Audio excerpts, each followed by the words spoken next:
The future is authorized reselling. The future is letters of authorization. The future is going to a brokerage, being bought, sold, vetted, and eventually exiting for multiples that you can never dream of. That's not what these numbers are showing. So you have paths forward that you can take.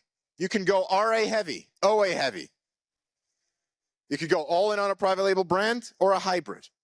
The first have these pros that you see beyond it.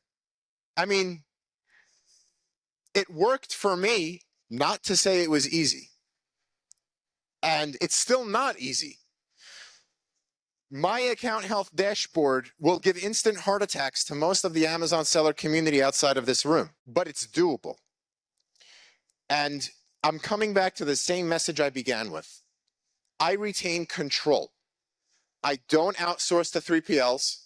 I rarely outsource to other agencies having to do with my creatives, ad strategy.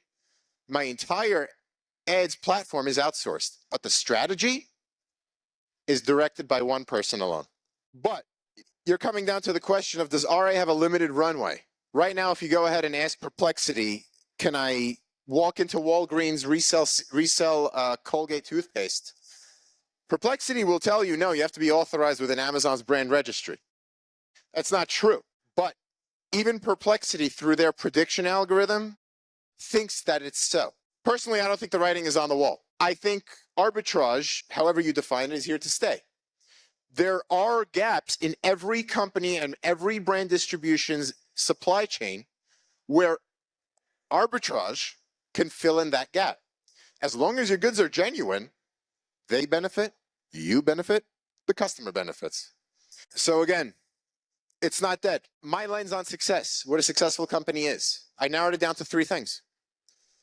Making your stable cash flow, lowering your risk. Again, given that your compliance, your documentation, your education, your networking, your exposure like you are here, you have your mitigated risk. Amazon's not going anywhere. Amazon is there and to me, only has room for growth. Another thing that you're collecting, each and every one of you, whether you know it or not, is customer data. Amazon doesn't want to give you the data, but there are ways for you to get that data. With that, you have plenty of more opportunity to remarket to these people if done correctly, compliantly, and legally. Think about it. If everyone were to drop their arbitrage model and go for the private label model, everything is commoditized in some way. Bumblebee tuna is literally the same tuna that Costco packages themselves. What if you go back to the beginning slides where Grunes and Mary Ruth were taking into the supplements and the supplements and gummy category? What, do you think every supplement is exactly this much of a potential formula than another one? They're not.